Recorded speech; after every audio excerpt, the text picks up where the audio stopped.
स्वागत है दोस्तों आप सभी लोगों का सोलो लेवलिंग के एपिसोड नंबर 5 में। तो जैसा कि हम लोगों ने लास्ट वाला एपिसोड में देख लिया था, जिन्हों ने गोलम मॉन्स्टर को एक ही हिट में खत्म कर दिया था और वो अपने आप से कहता है कि मेरे को लगा नहीं था कि मैं इसको एक ही हिट में खत्म कर दूंगा। तो इस एपिसोड की शुरुआत में हॉस्पिटल का सीन देखते हैं जहाँ पे जिन्हू जो होता है अपने रूम में एक्सरसाइज कर रहा होता है। जिन्हू के काफी ज्यादा 6 पैक आ गए होते हैं और काफी ज्यादा वो हेल्थी हो गया होता है। तभी उसके रूम में एक नर्स आती है और बोलते है क्या मैं अंदर आ सकती हूँ। जिन्हू को एक्सरसाइज करते हुए देखती है और उसे बोलते है कि सॉरी मेरे को बाद में आना चाहिए। और वो जिन्हू की बॉडी को देखते हुए कहती है वाओ ये पेशेंट ये तो काफी ज्यादा स्ट्रॉन्ग है। नर्स जिन्हू से कहते हैं क्या आप आज डिस्चार्ज होने वाले हैं। जिन्हू कहता है कि हाँ बिल्कुल। जिसपे नर्स जो होती है उससे कहती है क्या मेरे को आपका नंबर मिल सकता है अगर आप देना चाहें तो। जिन्हू कहता है हाँ क्यों नहीं। जिसके बाद जिन्हू जो होता है अपना नंबर को दे रहा होता है, अपने मन में सोच रहा होता है क्या ये मेरा नंबर इसलिए ले रही है ताकि मेरे जो टेस्ट के रिजल्ट हुआ है वो मेरे को बाद में सेंड कर सके। चलो कोई नहीं। जिसके बाद वो अपना नंबर दे देता है उसको। अगले सीन में हम लोग जिन्हू के घर का सीन देखते हैं जहाँ पर जिन्हू की सिस्टर होती है वो यहाँ पर अपने स्कूल जा रही होती है। तभी जिन्हू पीछे से आता है और उससे बोलता है अरे संग जिन तुम स्कूल जा रही हो।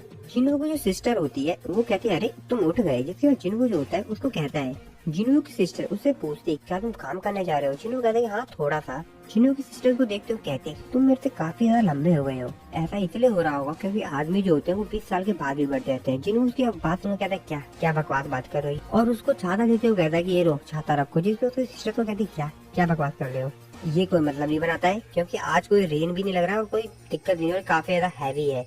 जिन्हों अपने सिस्टर से कहता है ये एक फोल्डिंग अम्ब्रेला है और ये हैवी नहीं है। जिसके बाद वो ऐसा कहने के बाद उसके बैग में वो अम्ब्रेला रख देता है। जिन्हों अपने विंडो स्टेटस को देखता है, जिन्हों अपने स्टैट्स को चेक करता है जहाँ पर उसका आज का गोल होता है वो पूरा सब कुछ कंप्लीट हो गया होता है, सिर्फ रनिंग नहीं हुई होती है। जिन्हों कहता है कि रनिंग में बाद में कर लूंगा और अपने मसल्स को देखते हुए कहता है कि वैसे जो मेरी मसल्स है वो काफी ज्यादा बढ़ गई है और आज से कुछ हफ्ते पहले मैं चाहे जितनी मर्जी एक्सरसाइज कर लूँ कोई भी तरीका नहीं था कि मेरे फिजिकल शरीर को बढ़ाया जा सके। और ऐसा तब से हो रहा है जब से मैंने जो अपनी स्ट्रेंथ स्टैट्स है उसको लगातार बढ़ाना जारी रखा है। जिन्होंने यहाँ पर कहता है कि अगर मैं इसी तरीके से अपने स्टैट्स को बढ़ाता रहा तो क्या शायद मेरा शरीर कुछ ऐसा हो जाएगा। नहीं मेरे को अपना शरीर बिल्कुल भी ऐसा नहीं चाहिए। जिसके बाद जिन्हू जो होता है अपनी बाकी सभी जो स्टैट्स होता है उसको चेक करता है और यहाँ पर कहता है कि मेरे को इन सभी को बैलेंस रखना होगा ताकि कोई भी दिक्कत ना हो। जिन्हू जब ये सब कुछ देख ही रहा होता है तभी उसके फोन की रिंग बजती है। वो फोन को उठाता है जहाँ पर उसको लगता है कि शायद ये गिल्ड की तरफ से आया होगा। जिन्हू फोन को पिकअप करते हुए कहता है मैं हंटर जिन्हू बोल रहा हूँ, बोलिए क्या काम है। तभी उस तरफ से आवाज आती है कि तुमने पिछली बार मेरा फोन क्यों उठाया था। जिन्हू कहता है क्या मिस्टर लैंडलॉर्ड। जिन्हू उसको बताता है कि मेरा एक्सीडेंट हो गया था जिस वजह से मैं काफी समय से हॉस्पिटल में था। उसका लैंडलॉर्ड उससे कहता है कि हाँ हाँ इसमें कोई भी आश्चर्य वाली बात नहीं है, तुम हरदम घायल होके आते हो, तुमको मंथली रेंट देना है तो मैंने तुमको फोन इसलिए किया है कि क्या तुम मंथ का जो रेंट है वो अभी पे करोगे या मैं उसको ड्यू में डाल दूँ, तुम उसको बाद में दोगे। जिन्हू कहते हैं नहीं मैं यहाँ पर आपको जो पैसे है वो जल्द से जल्द ट्रांसफर कर दूंगा। और ऐसा कहने के बाद जिन्हू जो होता है उसके फोन को कट करता है। जिन्हू अपने मन में सोचते कहता है कि डबल अवेकिंग। जिन्हू कहता है कि अगर मैं एक डबल अवेकिंग पर्सन हूँ तो मैं पैसे बहुत तेजी से बना सकता हूँ और अगर मैं इसी तरीके से ग्रो करता रहा जिस तरीके से मैं अभी डबल अवेकिंग के बाद ग्रो कर रहा हूँ तो मैं बहुत ही ज्यादा जल्द एक टॉप रैंक का हंटर बन जाऊंगा। हंटर्स जो होते हैं वो मॉन्स्टर्स को किल करते हैं और फिर पैसे बनाते हैं। जितना ज्यादा हाई एक्सपीरियंस उतना ज्यादा हाई रैंक और उतने ही ज्यादा कीमती होंगे क्रिस्टल्स जो कि ड्रॉप करेंगे मॉन्स्टर्स। हाई रैंक के हंटर्स काफी ज्यादा कम है इसलिए वहाँ पर कंपटीशन भी काफी ज्यादा कम है, जैसे कि ई रैंक और डी रैंक के हंटर्स। लो रैंक के जो हंटर्स होते हैं वो भी काफी ज्यादा होते हैं लेकिन लो रैंक के हंटर्स को अपने साथ कोई भी ले जाना नहीं चाहता क्योंकि जो ई रैंक के हंटर्स होते हैं उनको गिल्ड के द्वारा एक्सेप्ट नहीं किया जाता है तो उनके लिए एक जॉब ढूंढना काफी ज्यादा कठिन होता है। और मेरा जो गिल्ड रैंक है वो ई है और मैंने आज तक डी रैंक से ऊपर का किसी भी गेट को एक्सपीरियंस नहीं किया है।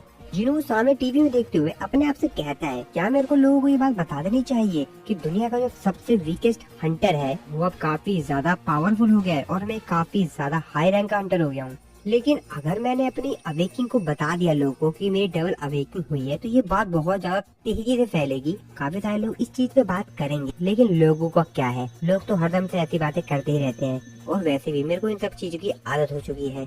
हालांकि मैं इन सब चीजों से काफी ज्यादा पैसे कमा लूंगा लेकिन उसके बाद मेरे ऊपर काफी ज्यादा खतरा बढ़ जाएगा क्योंकि काफी सारी बुरी नजरें मेरे पर पड़ी रहेंगी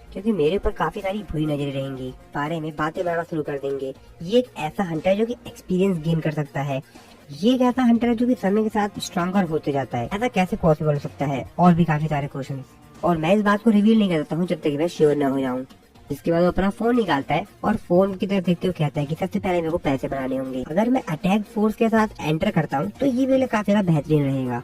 इसके बाद अगले सीन में हम लोग जिनवू को देखते हैं जो कि रेडी हो गया होता है अपने अगले मिशन के लिए। जिनवू एक जगह पे पहुंचा गया होता है जहाँ पर काफी सारे हंटर्स उसका इंतजार कर रहे होते हैं। उनमें जो एक हंटर होता है वो जिनवू को देखते हुए कहता है कि अरे इस तरफ आओ। जिसके बाद वो जिनवू के पास जाता है। वो हंटर उसको अपना नाम बताता है और बताता है कि मेरा नाम डोंग संग है, तुम्हारा नाम क्या है दोबारा से बताना। जिनवू उसको कहता है कि मेरा नाम संग जिनवू है। हंटर उसको चढ़ाते हुए कहता है कि अच्छा तो तुम ई रैंक के हो है ना। जिनवू कहता है कि हाँ। जिसके बाद वहाँ पे बाकी सभी जो हंटर्स होते हैं उसका मजाक बनाना शुरू करते हैं, उसके ऊपर हंसना शुरू कर देते हैं ये बात सुनकर कि वो एक ई रैंक का हंटर है। तो एक हंटर होता है वो कहता है कि अरे इसको तो मैं जानता हूँ, ये काफी ज्यादा फेमस इंसान है। इसका निक नेम क्या था? अरे हाँ, इसका निक नेम था वर्ल्ड वीकेस्ट हंटर, यानी दुनिया का सबसे कमजोर हंटर। इस ग्रुप का जो हंटर लीडर होता है वो कहता है कि अरे ठीक है सब बंद करो बातें। और जो सबसे इम्पोर्टेंट बात है वो है नंबर्स। हम लोग को अपनी संख्या बढ़ानी है, ना कि हमको रैंक्स देखनी किसी की। जैसा कि मैंने तुमको फोन पे बताया था कि ये तुम्हारे लिए काफी ज्यादा हार्ड फाइट होने वाली है, क्योंकि एक सी रैंक का गेट है। अगर तुम चाहो तो फाइट से दूर भी रह सकते हो, लेकिन इस चीज के लिए मैं तुमको 20 लाख वॉन दूंगा। ये तुम्हारे लिए एक अच्छी डील है, तो क्या तुम इसको एक्सेप्ट करना चाहोगे? जिसपे जो जिनवू होता है उससे कहता है कि हाँ क्यों नहीं, बिल्कुल। और वो उसको एक पेपर देते हुए कहता है कि ठीक है, तो यहाँ पर तुम इस कॉन्ट्रैक्ट पे साइन कर दो। जिनवू अपने मन में सोचता है और उन सभी हंटर्स की तरफ देखते हुए कहता है कि अच्छा तो इन हंटर्स में से 5 सी रैंक के और 4 हंटर जो कि डी रैंक से लोअर है। जिसके बाद जिनवू हम लोग को बताता है यहाँ पर एक रूल है, अगर आपको सी रैंक गेट के अंदर एंटर करना है तो कम से कम 10 लोग होने चाहिए, और उन 10 में से 5 जो हंटर्स होने चाहिए वो सी रैंक के होने चाहिए। और सिर्फ इस वजह से इन लोगों को नंबर से मतलब है। और जिनवू उस कॉन्ट्रैक्ट को अपने हाथ में लेकर ऐसा कुछ सोच रहा होता है, तभी यहाँ पर एक दूसरा हंटर आ जाता है। अरे मेरे को लगता है कि हम दोनों एक ही जैसे हैं। जिनवू उसकी तरफ देखता है, जिसके बाद वो हंटर जो होता है वो उसको अपना नाम बताता है और उसको बताता है कि मेरा नाम यू जिन है। जिनवू उस हंटर की तरफ देखते हुए कहता है कि यार ये इतना अजीब क्यों लग रहा है। जिनवू ग्रुप के लीडर से पूछता है तो मेरे को अब क्या करना होगा? तुमको ज्यादा कुछ नहीं करना है, तुमको हमारे जो बैग है उसको उठाना है और हमको फॉलो करते रहना है बस। और इस बैग के अंदर ज्यादा कुछ नहीं है, सिर्फ हमारे कुछ क्लॉथ है, फूड है और हमारे इक्विपमेंट्स हैं। जिनवू उससे पूछते है क्या हम लोग बिना हीलर के जाने वाले हैं? जिसके बाद उसको बताता है जैसा कि तुमको पता है कि एक पर्सनल अटैक फोर्स के साथ एक हीलर हंटर को ले जाना कितना ज्यादा कठिन है, हमको ऐसा ही करना पड़ता है। जिनवू उस कॉन्ट्रैक्ट को पढ़ता है जिसमें लिखा हुआ होता है अगर डंजन के अंदर किसी भी प्रकार का कोई भी एक्सीडेंट हो जाता है तो मैं किसी को भी ब्लेम नहीं करूंगा। जिस शर्त को पढ़ने के बाद जिनवू कहता है कि यहाँ पर कोई भी हीलर नहीं है, तो इसको एक्सेप्ट करना थोड़ा सा हार्ड है, चलो कोई नहीं मैं इसको एक्सेप्ट करता हूँ। जिसके बाद जिनवू जो होता है वो भी जो कॉन्ट्रैक्ट होता है उसको एक्सेप्ट कर लेता है। तभी यहाँ पर जो यूजिन होता है वो जिनवू से कहता है कि तुम चिंता मत करो, मैं तुमको प्रोटेक्ट करूंगा। जिसके बाद ये सभी लोग मिलकर सी रैंक का जो गेट होता है उसकी तरफ बढ़ने लग जाते हैं। सभी लोग को बैग उठा लिया होता है। जिन्होंने अपने मन में सोचते कहता है तेरे स्ट्रेंथ स्टैट्स के कारण ये सब कुछ मेरे को ज्यादा भारी नहीं लग रहा है। यू जिन जो होता है वो बार बार यहाँ पर जिनों से बातें कर रहा होता है काफी। जिनों की तरफ देखते हुए कहते हैं भाई कितना ज्यादा बोलता है बंदा। यू जिन उसे कहता है क्या मैं ज्यादा बातें कर रहा हूँ इसलिए तुम परेशान तो नहीं हो रहे हो ना? जिसके बाद फाइनली ये सभी लोग सी रैंक का जो गेट होता है वहाँ पर पहुँच जाते हैं। और जब वो लोग वहाँ पे पहुँचते तो उनमें जो एक हंटर होता है वो डोंग से कहता है तुम पक्का श्योर हो ना कि एक सी रैंक का गेट है, क्योंकि थोड़ा सा बड़ा लग रहा है। डोंग कहता है क्या बकवास कर रहे हो, तो तुम कहना क्या चाह रहे हो? हमारा जो गिल्ड है वो बेकार है, यहाँ पर कई बार आया हुआ हूँ। हाँ ये एक सी रैंक का ही गेट है। जिनवू अपने मन में सोच तो कहता है ये मेरा फर्स्ट टाइम है एक सी रैंक के गेट में। हम सभी लोगों को कहता है कि एक एक करके सब मेरे को फॉलो करते जाओ, सब कहता है अंदर आ जाओ। ये सभी लोग सी रैंक का जो गेट होता है उसके अंदर आ जाते हैं। यहाँ पर काफी ज्यादा अंधेरा होता है। डोंग यहाँ पर जो एक हंटर होता है जिसका नाम ग्यूवान होता है उससे कहता है कि मेरे को थोड़ी सी लाइट चाहिए, तो क्या तुम थोड़ी सी लाइट जलाओगे? जिसपे वो भी मान जाता है, कहता है कि ठीक है, और अपने मैजिक का इस्तेमाल करके वहाँ पे लाइट जला देता है। जब ये लोग आगे जाते हैं तो उन लोगों को वहाँ पर 2 रास्ते दिखाई देते हैं उस डंजन के अंदर। पर वो लोग अपने बात कर रहे होते हैं, कहते हैं यहाँ पर कोई मॉन्स्टर क्यों दिखाई दे रहे हैं, ये जो सा अजीब क्यों लग रहा है, यहाँ पर कोई लाइट्स क्यों नहीं है। यू जिन जो होता है वो जिनवू से पूछता है कि क्या कोई ऐसा डंजन भी होता है जहाँ पे कोई मॉन्स्टर्स ना हो। जिनवू को शांत रहने के लिए कहता है और अपने सेंस स्टेट्स का इस्तेमाल करता है। जिनवू अपने मन में सोच तो कहता है कि अगर यहाँ पर कोई लाइट नहीं है तो इसका मतलब ये है कि ये जो मॉन्स्टर्स वो डार्कनेस की तरह हैं। नॉर्मली मॉन्स्टर्स के लिए काफी ज्यादा कठिन होता है वो लोग एक डार्क डंजन के अंदर रहे। अगर वो लोग इंटेलिजेंट है तो वो लोग ऐसा कर सकते हैं। जिनवू यहाँ पर उन लोगों की आवाज सुन लेता है, उन मॉन्स्टर्स की, और चिल्लाते हुए कहता है कि सभी लोग कि ये इंसेक्ट टाइप के मॉन्स्टर्स हैं। उसके बाद हम लोग को यहाँ पर बहुत सारे इंसेक्ट मॉन्स्टर्स को दिखाया जाता है इन्होंने इन सभी को चारों तरफ से घेर लिया होता है। और इन सभी को देखने के बाद ये सभी जो हंटर्स होते हैं वो तैयार हो जाते हैं इन सभी से फाइट करने के लिए। और ये कोई और नहीं बल्कि आंट मॉन्स्टर्स ही होते हैं। और इन लोगों ने यहाँ पर जितने भी मॉन्स्टर्स होते हैं उन सभी को मार दिया होता है। डोंग जिन्हो कहता है कि तुम्हारी जो सेंस है वो तो काफी ज्यादा शार्प है।